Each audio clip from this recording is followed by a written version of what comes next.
Hey there YouTube, welcome back to the channel. So I didn't really want to make a video about this, but testament to how much I like you guys and those of you that are subscribed. And by the way, I'm appreciative of those of you that are, and those of you that catch this after the fact and aren't subscribed. Feel free to do that. I do enjoy making videos talking about different hobby related topics. It just kind of depends on what catches my eye. This is one that obviously needed to be talked about, and I'm doing this kind of in the middle of the night. So again, testament to how much I like you guys. Later on tonight, because this is going to be up on the channel on Friday. So Friday evening, 9:30 p.m. Eastern, 6:30 p.m. Pacific, I'm going to be doing a live stream where I'm going to be chatting with a couple of folks in the chat and other hobbyists about a variety of different things, probably talking about the Dallas Card Show a little bit. And this is obviously a story that was going to come into play. I'll be honest, there's another story that I'm going to kind of reference in the context of this video that I would rather be talking about because to me it's a more interesting story, but this is one that came up, so I guess we're going to have to talk about it. So Thursday, there was a sale, and it was a sale for Wayne Gretzky rookie, 1979-80, O-Pee-Chee, PSA 10, and it was sold for a record $3.75 million, which broke the previous record that was $1.29 million. That was already the highest price for a hockey card ever sold, and this one has broken that. Now, this a couple of important items that I want to say off the top. The Gretzky PSA 10 is a Pop 2. So over the course of this video, I'll mention and make reference to it because I'm going to show you the other card as well. So right now on the screen, you can already see one of the PSA 10s here, this one in front of us. And a couple of things I'll mention about this card in a minute, but it is a PSA 10. And then in addition to that, there is another PSA 10 that's floating out there. Both of these are either directly or indirectly associated to heritage auctions. One of them was sold at auction previously, and then this one was sold through a private sale. Basically, that was facilitated through heritage auctions. So obviously it's a big story. So I want to quickly get the caveats out of the way first. It is a big story. It is a big deal inside of the hockey card hobby, especially that this is a record-breaking sale. It is the biggest sale of a hockey card. It, helps put, obviously the previous sale of 1.29 million already kind of put hockey cards a little bit on the map to a certain degree. And this one just kind of puts an exclamation point on that. But there's a couple of reasons why I'm not jumping at the same speed to be as enthusiastic as some of my other contemporaries on the hockey card side of things. My channel does focus quite a bit on hockey cards just because I do collect a fair bit in that genre. So I am quite aware of this card and the significance of it. But I do kind of need to put this in a little bit of context. I will say, as far as cards in this price echelon, this is kind of an interesting situation for me because I find myself in a very contrarian place. Now, mind you, if any of you who are aware of my channel know that I am quite happy to be in a contrarian place because it's kind of where I'm comfortable. It's also, honestly, I do enjoy kind of formulating my own thoughts. And this is where I stand on this. It is impressive. It is noteworthy. It is historic. But there's a couple of things that kind of stand against it in my mind. One of them is that we're at the stage where on the high end of the hobby, records are being broken constantly. So to me, it's not that significant. It's significant in the sense that it's a new high, but until the next one, until the next high. And like I said, there's two of them. So the next one could sell for 4 million or 4.5 or 5 million. There you go. It's been reset. So all of a sudden, this one really doesn't matter that much. It just kind of laid the groundwork for the next one. So it's not that exciting from that perspective for me. The second reason is, honestly, and this is where I'm probably going to go into contradiction with a lot of other folks that are going to take a very different stance on this. I would say that out of cards in this stratosphere and cards in this echelon, this Gretzky rookie is probably the least inspiring, least interesting, and honestly most overrated card in this stratosphere. And lest I be accused of being a hater, which would be the first time, I do have reasons for that. And the reasons are quite simple. This is not a rare card.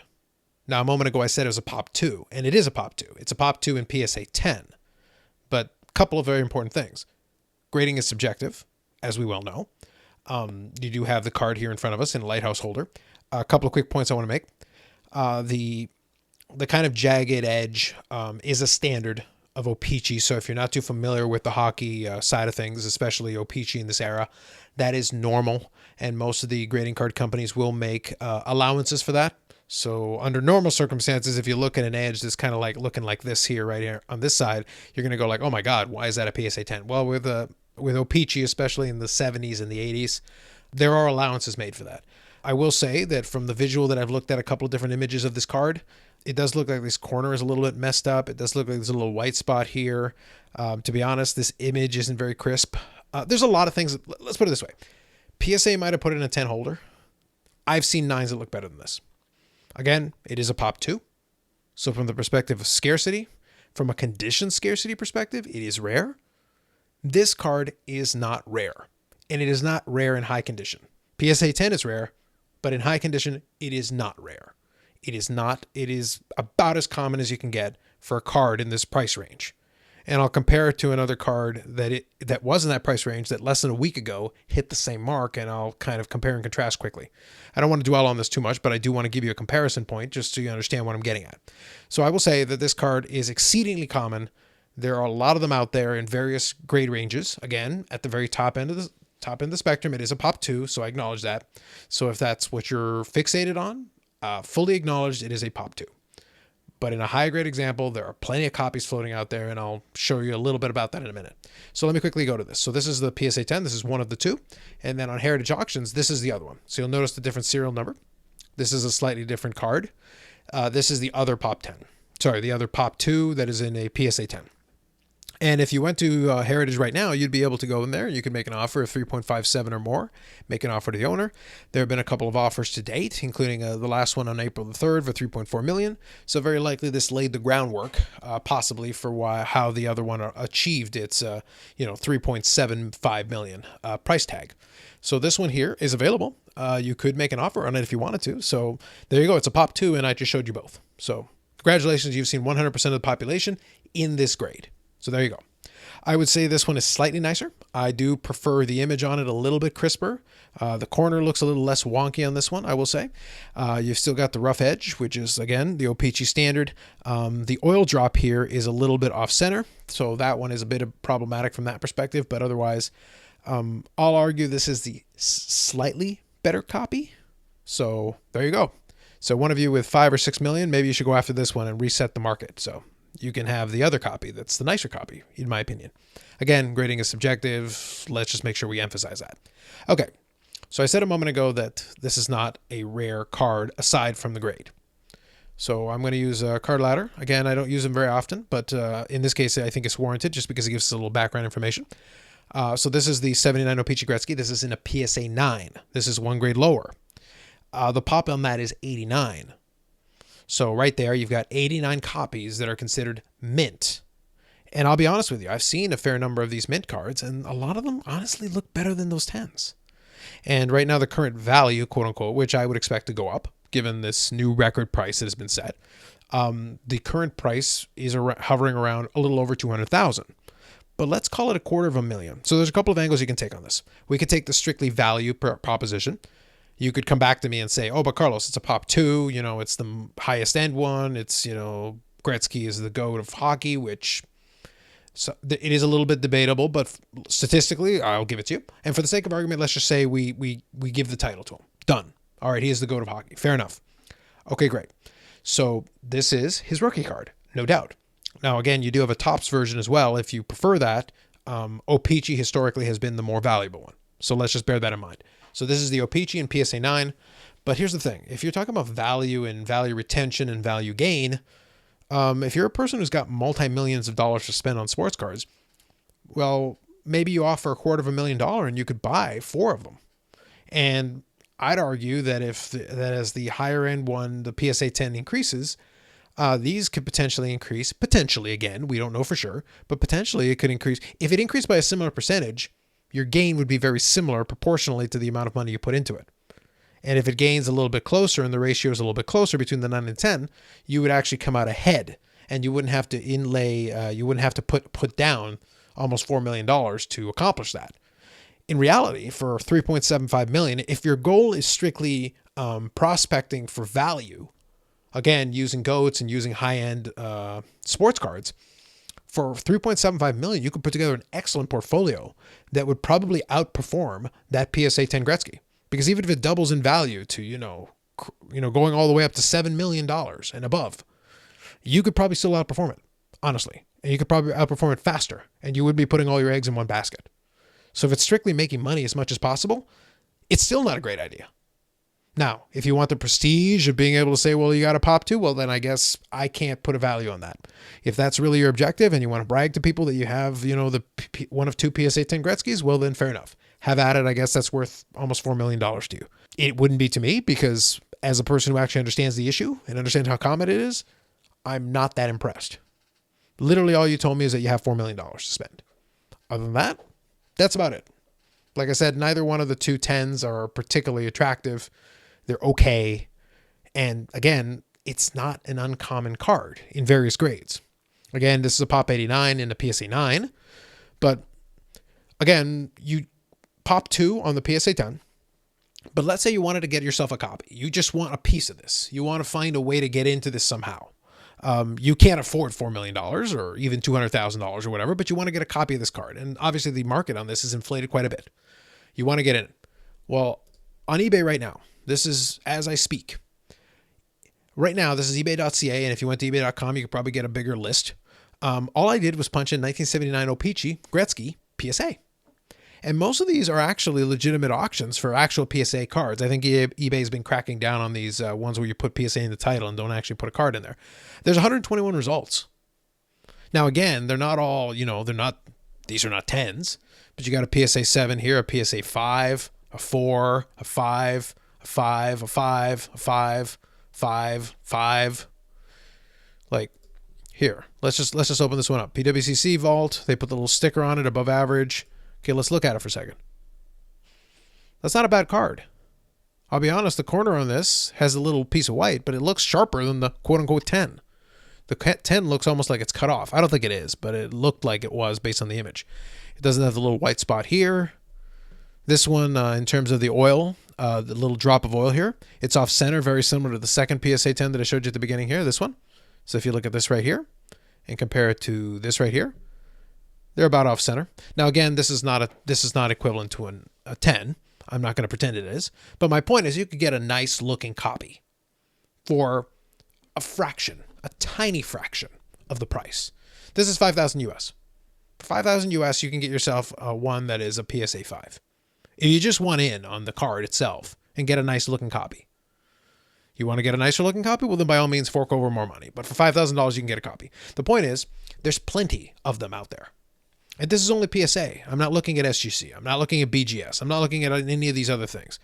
Plenty of them. How many do you want? Obviously, they stick stuff like this in there. That doesn't count, but you understand what I'm getting at. The point is, this is not rare. Now, compare it to cards that are in that echelon, in the $3, $4, $5 million echelon. You take the LeBron RPA that's starting to head into that direction. It still hasn't quite hit the multi-millions, but it's starting to approach that. Well, that's an RPA. And it's far more limited. There was 100 of these that are just PSA on this eBay page right now as I'm talking. The LeBron is available in less quantity. I can't snap my fingers and get 100 of them on eBay right now, no matter how much money I have. And by comparison, you look at the parallel, the out of 23. Well, that's out of 23. That's less common. So you're not going to get your hands on that one necessarily either. Now compare it to like the Trout Superfractor that set that record. Well, that's a 1 of 1. That's a rare card. I'm not the biggest Mike Trout fan. Anybody who goes to my channel knows that I'm not the biggest Mike Trout fan, but guess what? It's a 1 of 1, however you want to position it. Now, less than a week ago, there was another card that sold for $3.75 million. And this will be kind of the point that I'll finish this off on. The T206 Honus Wagner sold at the Golden Auction for $3.75 million and some change. This is a PSA 2. This is not the highest condition PS Honus Wagner. I'm sure one of the higher condition ones would probably sell for more right now. But the point is this. This card sold for an equivalent amount to the Gretzky for $3.75. It is a PSA 10, which has a population of 2. I 100% understand that. But I already showed you a second ago how common the Gretzky rookie is in comparison to quote-unquote iconic cards. Honestly, and again, I'm going out on a limb, so you don't have to go all the way there with me. I don't think the Gretzky, the Gretzky O-Pee-Chee rookie, I don't think that's an iconic card. I think it's an excellent card. I think it's a key card. I think it's a key card of a GOAT level player or a GOAT in the sport, if that's what you want to go with. I'm good with all that. I think it's a key card. I put it as a nicer version of taking, in the hockey realm, Gordie Howe, His rookie is the 51 Parkhurst. To me, his nicest card is the 54 Topps, and there's some other ones that I prefer. To be honest, the 51 Parkhurst is an ugly looking card. But let's go over to baseball, since we're talking about it. The 51 Bowman is Mickey Mantle's rookie card. It is a great card. The iconic card is the 52 Topps. The iconic card that has legends associated with it, that the 52 Topps set, which put Topps on the map. They had a 51 Topps set, but that wasn't the one that put them on the map. The one that put them on the map was the 52. That set became the stuff of legend that then built the Topps brand that is now celebrating 70 years. It is an icon in the sports card business. They really set themselves off on the path to defeat Bowman and eventually become a dominant player in that business off of the 52 Topps card, and the most iconic card in that set is the 52 Topps Mickey Mantle. That's an icon. This Honus Wagner is an icon. Am I arguing that Mickey Mantle is the GOAT in baseball? No, I'm not. But it's an iconic card. Am I arguing that Honus Wagner is a GOAT in baseball? He's not. By comparison, there are plenty of players who most people in baseball would rank above him. But this card is iconic. If I tell a person on the street to name me a sports card, there's at least a reasonable chance the Honus Wagner will be named. This card has books written about it. In every single grade conceivable, there are less Honus Wagners in existence than there were Wayne Gretzky rookie cards in that eBay page I showed you a couple minutes ago. That card is iconic. The Mickey Mantle is iconic. It's more available, I would say, than the Honus Wagner, but not as available as the Gretzky. The Gretzky is super available. The only thing that sets that Gretzky apart is the PSA 10, and in my opinion, strictly in my opinion, there are better nines for a fraction of the price. So the only thing you get out of it really is just to be able to show off to people that you spent almost $4 million on quote unquote a Pop 2 of a relatively common as dirt card of an iconic player. The player is iconic. The card is not iconic. In my opinion. Again, in my opinion. Obviously, there's some hockey folks that will totally 100% disagree with me, and I get that. If you want to say iconic in the hockey side of things, fair enough. I don't think it's an iconic sports card. I think it's a very good sports card. I think it's like the 51 Bowman versus the 52 Topps. If I have to choose for Mickey Mantle, the iconic card, the 52 Topps is the iconic card. For Gordie Howe, if I have to choose the iconic card, I'm picking the 54 Topps before I'm picking the 51 Parkhurst. The 51 Parkhurst is a rookie, but the 54 Topps is more iconic. It's on the Mount Rushmore. PSA has it in the Mount Rushmore. The Gretzky is in the Mount Rushmore, but that's because it's the card, the Wayne Gretzky card that most people know the most. And I get that. And he is an iconic player. That's true. But an iconic player may not necessarily have an iconic card. I still don't think the O-Pee-Chee is an iconic card because you've also got the Topps. O-Pee-Chee has historically been the one that's been valued the more. Understandable. I just don't know if I can call it that. Again, that is 100% just my opinion on that. And you can 100% disagree with me, and I totally understand. I 100% understand. All I'm trying to get at is for almost $4 million, the only thing he did was buy the label on a holder. This is literally the situation above all other situations that we've seen, where all you did was buy a label on the holder, because if I removed and put a big black hole over the top of this card, the only thing you're bragging about is this right here up top. That's it. There is nothing else to brag about this card because it is super available. Anybody and their brother can have one as long as they got the cash. And they don't need $1 million. They don't need $100,000. They don't need $5,000. A couple grand and you can have one. You can have it all day long. Hit a buy it now and you can have it right this moment as we speak. You can have multiple copies for a couple of grand. Knock yourself out. Have some fun. That to me is not iconic. I can't go and just, yes, I can find a 52 Topps Mantle, but I can't just go and buy one, snap one for a couple of grand. Unless it's been run over by 15 cars, with half the card missing and, barely legible. The Wagner, forget about it. Those cards are iconic. But mathematically, in terms of value, that Gretzky, I guess, now is too. And to me, that's a bit of a shame. And it's something we'll have to talk about, but I'm not really excited to do that much more than I already have for the reasons that I've outlined. So that's just my take on it. Again, feel free to send your vitriol and hate. You can put that in the comments. I'll roll my eyes and look at it. if you understand where I'm coming from, hopefully you understand that I'm looking at it from the perspective of I'm comparing it not to other cards in the hockey card side of things. I'm comparing it to what its value is, where it's put itself into in comparison in the pantheon of sports cards, and I don't think this Gretzky card belongs. Because the only reason it's here is because of the label up here. On its own, you would not pay $1 million for this card. If I took this label off, if I gave you this card raw, you would not pay $1 million for it. You wouldn't pay $500,000 for it. You wouldn't pay $100,000 for it because you'd have to go get it graded. The only thing that gives it the value is that label up top. And I would bet you good money that if I crack this card out right now, it wouldn't come back at 10. I guarantee it would not come back at 10. That's my opinion, but I'm confident that it would not come back at 10, which tells me it's not a 10 in the first place, label or not. Again, not everyone will agree with me. I understand. But I had to say it because I had to say something about it. I won't get a chance to say as much, I don't think, on the live stream. I'll outline some of these pieces. We'll hang out. We'll have a chat. You guys can disagree with me there if you want to as well. I just want to throw that out there. Something to give you a little bit on Friday. So digest that. Enjoy it. Hopefully things are going well wherever you are. Hopefully we'll catch some of you on the Friday live stream. Thanks for those of you who checked out the channel for the first time. I do like to do videos like this where I'll give different opinion pieces where maybe I'll make some people mad. If you enjoy that, subscribe to the channel, like the video if you like the video, and we'll catch you in the next one.